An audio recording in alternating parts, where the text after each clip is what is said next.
everyone, and welcome to Life Lemons and Lemonades. I'm DJ, and I just want to start by saying how grateful I am that you're here with me today on my very first episode. I've been thinking a lot about where to begin, and it became clear that there was only one place to start this podcast with, and that's the part of my story that's shaped me in so many ways: my journey with depression and anxiety. These words are so familiar to us, but they're also so heavy and so complex. For many of us, mental health isn't something we only read about. It's something we live through, breathe through, and sometimes struggle to understand. And for me, sharing this story is my way of opening up that conversation, of creating a space where we can be honest with each other. If you've ever felt alone in your mental health struggles, I hope you'll find comfort here, because I've come to learn that there's incredible power in sharing our stories. Sometimes, hearing that someone else has been there too, that's all we need to feel just a little bit lighter. Now, before we dive in, I want to be clear. I'm not a mental health professional. I'm not here to give advice from a clinical perspective. I'm simply here as someone who's walked this path, someone who has learned, stumbled, and grown along the way. My journey started years before my work in mental health advocacy. Around 2009, I was diagnosed with anxiety disorder, and later in 2016, with major depressive disorder.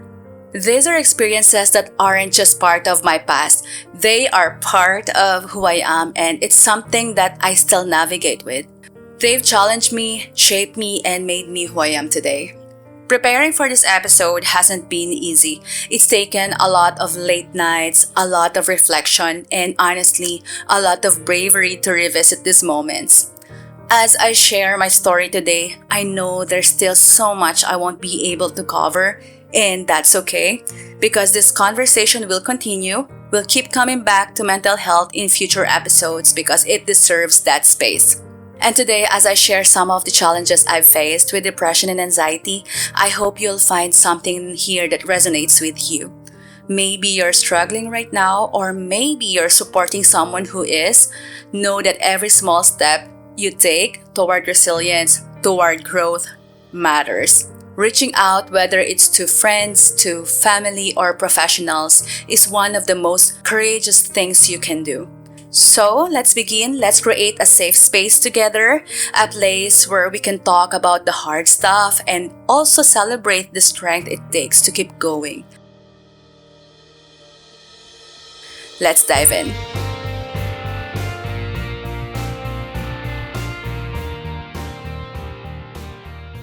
Living with depression and anxiety, it's not just a mental experience. It affects every part of your life.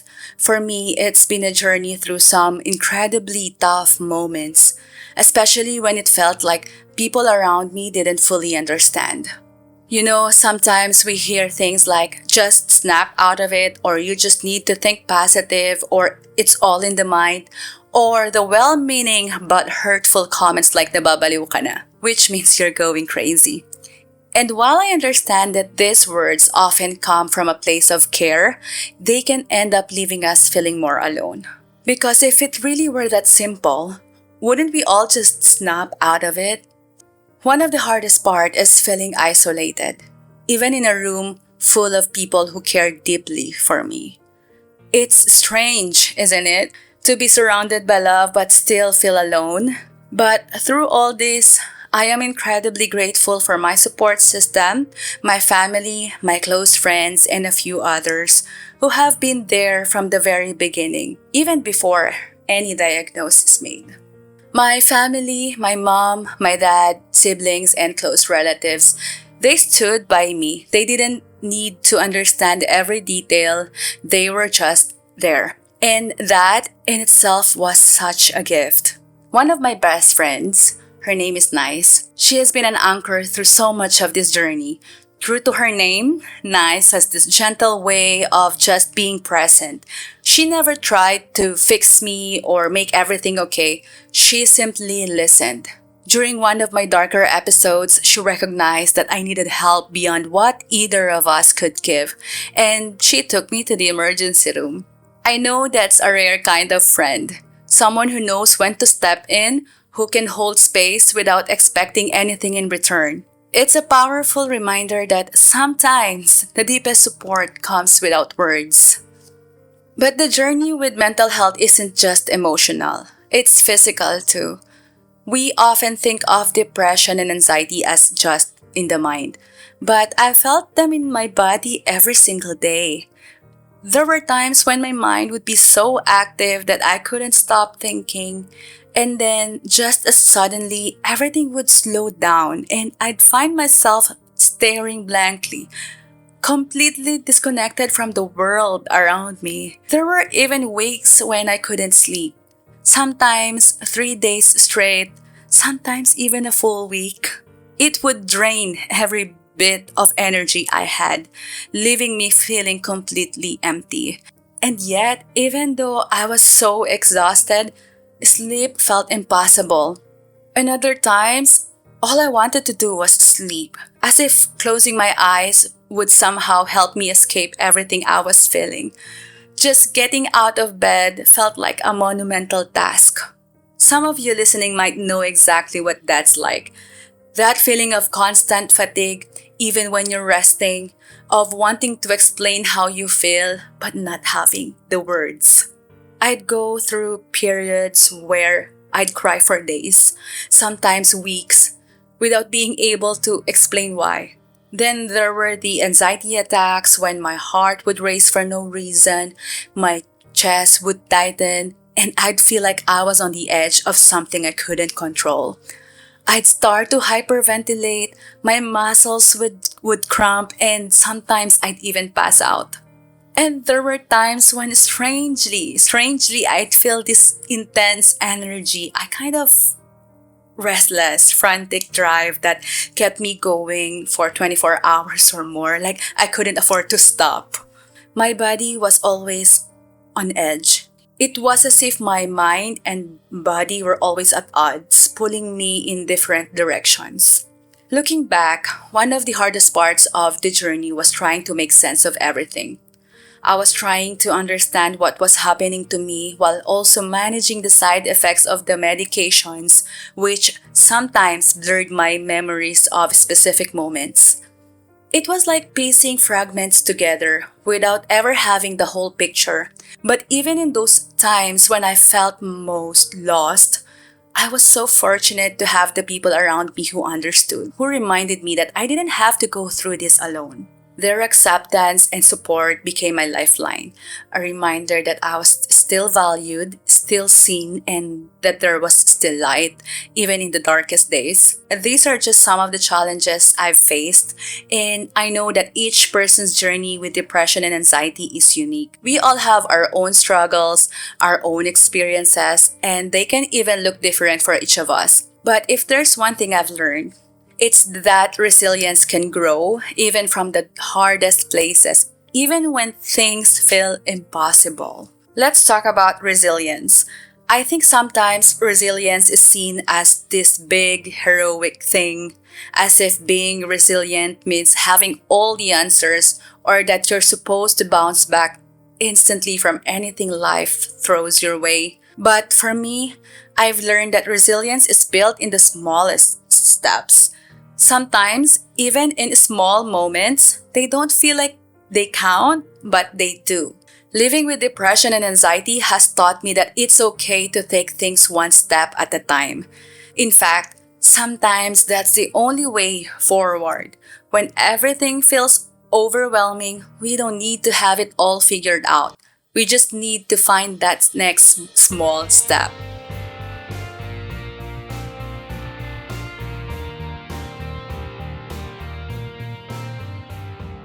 One of the first steps that changed everything for me was learning self-kindness. And I know we hear that word a lot, kindness, but kindness to ourselves, that's often the hardest kind. We're taught to push ourselves, to be tough. We're often so critical of ourselves, expecting ourselves to just get over it or to move faster than we're ready for. But I learned that self-kindness means giving ourselves grace. It means saying, today, it's okay if I'm not okay. For me, self-kindness looked like allowing yourself to rest without guilt or forgiving yourself for past mistakes that you thought had somehow led you to these things or to this situation or those things you might wish had been different. It was a reminder that I didn't have to carry that burden on my own shoulders. If you're listening, let's try this together. Think about one way you can be kind to yourself today. Maybe it's allowing yourself to rest, forgiving yourself for something, or letting go of a should that's weighing on you. Take a moment to hold on to that thought. What does that kindness look like for you today? Let it be gentle, let it be easy, because truthfully, we're often much kinder to others than to ourselves. Along with self kindness is something we don't always talk about: compassion. Compassion for yourself, yes, but also compassion for others. Because when we show compassion, we're reminded that we're all walking this journey together. Think of one small way you could show compassion today. I know it sounds simple. It can be supporting someone else, even in a small way. Sometimes when we support others, we remind ourselves of our own strength. It can be reaching out to a friend, sending kind message, or offering a listening ear.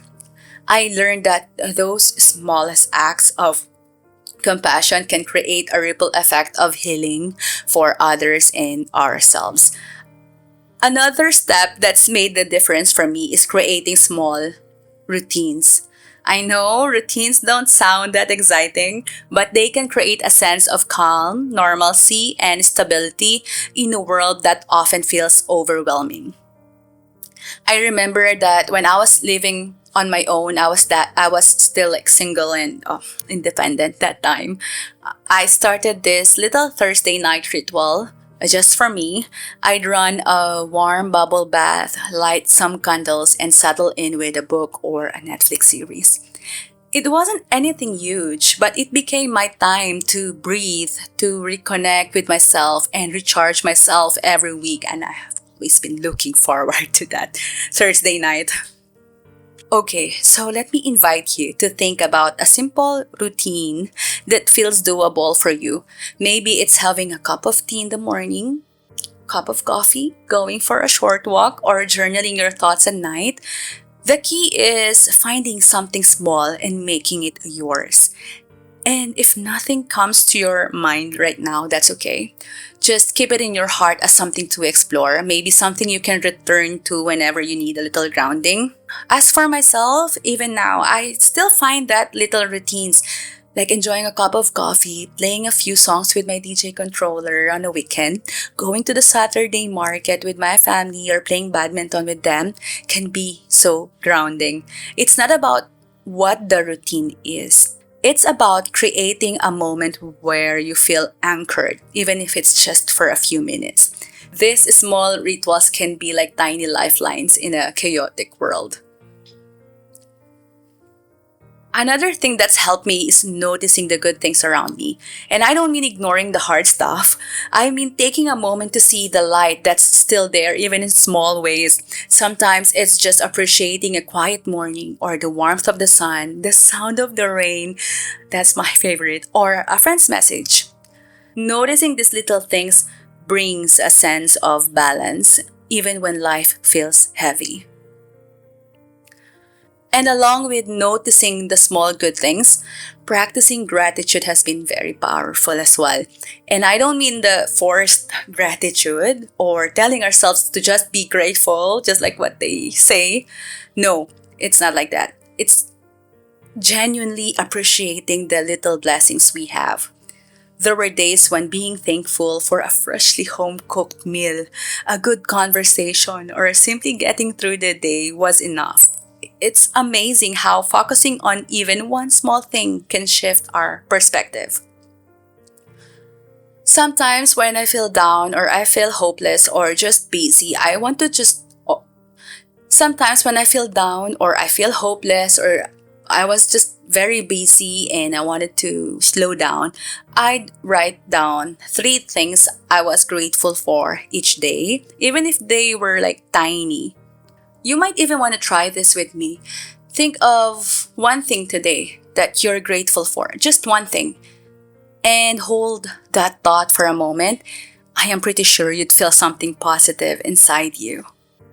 And the last small step that you could do for yourself that often goes overlooked is the power of connection or reaching out to others. When you're struggling, it's easy to feel isolated, to think that you're alone in your experiences. But connecting with others can be such a lifeline. I know reaching out can feel difficult, especially when you're feeling low, but having someone to talk to through can be through a simple text, a quick call, or spending time with someone who understands can make such a difference. As I mentioned, I have this friend and her name is Nice. She was someone I could turn to without feeling like I had to pretend. She is someone who can recognize that I needed more help than I could give myself. And there was so many moments when just knowing she was there helped me feel less alone. When I was having my therapy before, there was that one question that I can never forget because it made me quite emotional. And I'd like to ask it to you as well. Can you think of your person, that one person who brings a sense of calm or comfort into your life, or just simply making you feel safe when you're around that person? If it feels right, please reach out to them. Connection reminds us that we're not meant to go through life alone. Sometimes it's about having that one person who cared enough to step in when you couldn't do it yourself. Over the years, I've also met new people and opened myself up to new connections. But not every friendships lasted. But each person taught me something valuable. It made me feel less lonely also during those times. However, socializing didn't always work to lessen the loneliness, at least for me. It isn't always the answer for me. Sometimes what we just truly need is the time alone, doing things that nourish us, whether it's reading, watching a show, or just resting. Rest became essential, and I learned that taking time to recharge wasn't a weakness. It was necessary for healing. So, let's give ourselves permission to step back when we need to, knowing that rest is as much a part of resilience as anything else. Building resilience is not about big, grand gestures. It's the small, steady steps that remind us we're still here, still moving forward. And one of my favorite quotes from this book, the title is "The Mountain is You." It says, "You have to treat your wounds, not just cover them up." And that's what resilience means to me. It is not about ignoring the pain or pushing through it. It's about taking the time to truly treat the wound. How do we do that? First, we give attention to it. We acknowledge the hurt rather than pretending it isn't there. Then we allow ourselves to endure the pain without rushing the healing process, giving yourself the space to heal fully. It means allowing yourself to understand your struggles, to learn from them, rather than just escaping or hiding them. So, if there's one thing I'd leave you with, it's this. Sometimes the bravest thing we can do is simply show up for ourselves, even in the smallest ways. Resilience doesn't require grand gestures. It's in the little acts of self-kindness, compassion, and patience that we start to heal and grow.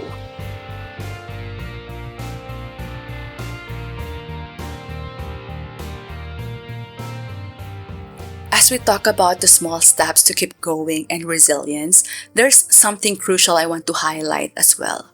While these small actions can be powerful, there's also incredible strength in recognizing when we need additional support. Sometimes resilience means reaching out for help. Therapy, counseling, and professional mental health support aren't just for moments of crisis. They're for anyone who wants to understand themselves better, feel a little lighter, and discover new ways to grow. Unfortunately, there's still a stigma around seeking help for mental health. Many people think it's something to turn to only in extreme situations or emergencies. Or worse, that seeking mental health support automatically means you're crazy. You know yourself better than anyone else. And if you feel that something is off, trust that inner voice. Knowing when it's time to seek help is a sign of strength, not weakness. In fact, recognizing this need is one of the most self-aware, compassionate things we can do for ourselves.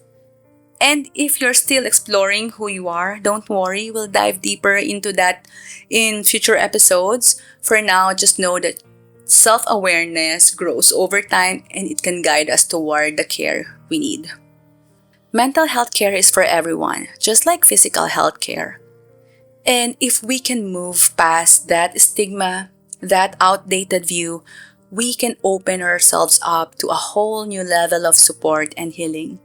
If you've been considering reaching out to a mental health professional, know that this is one of the bravest, empowering, and most compassionate steps you can take for yourself. Seeking help doesn't mean you're weak or that you've failed to cope on your own. It simply means you're honoring your mental health as something worth caring for and investing in. We shouldn't hesitate to seek support for our minds. Don't let stigma or misconceptions hold you back from getting that support you deserve. In one of our future episodes, we can talk more about self-care and self-awareness, practices that help us feel grounded and balanced. But for now, remember that resilience takes many forms.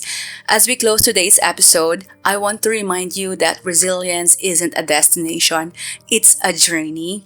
And it's okay if that journey includes asking for help, taking things one step at a time, and learning as you go. Every small act of self-kindness, every moment of compassion you show yourself and others, and every step you take toward growth, these are all powerful parts of building resilience. If today's conversation resonated with you, know that you're not alone. Whether you're navigating this journey yourself or supporting someone else through it, remember that mental health is a part of all our lives. Together, by talking openly, seeking support when we need it, and breaking down the stigmas that hold us back, we're creating a space where mental health can be embraced, understood, and respected. And as you go through the days ahead, I invite you to take these small steps with you, whatever that looks like for you.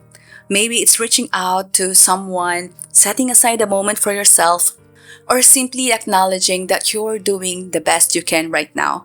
If these small actions are done consistently and with intention, that would build true resilience. Thank you for being here with me today. I hope this episode brought you some comfort, some clarity, or maybe just a reminder that you're never alone on this journey. Remember that we are learning one step at a time. Keep growing, keep going, and I'll see you in the next episode.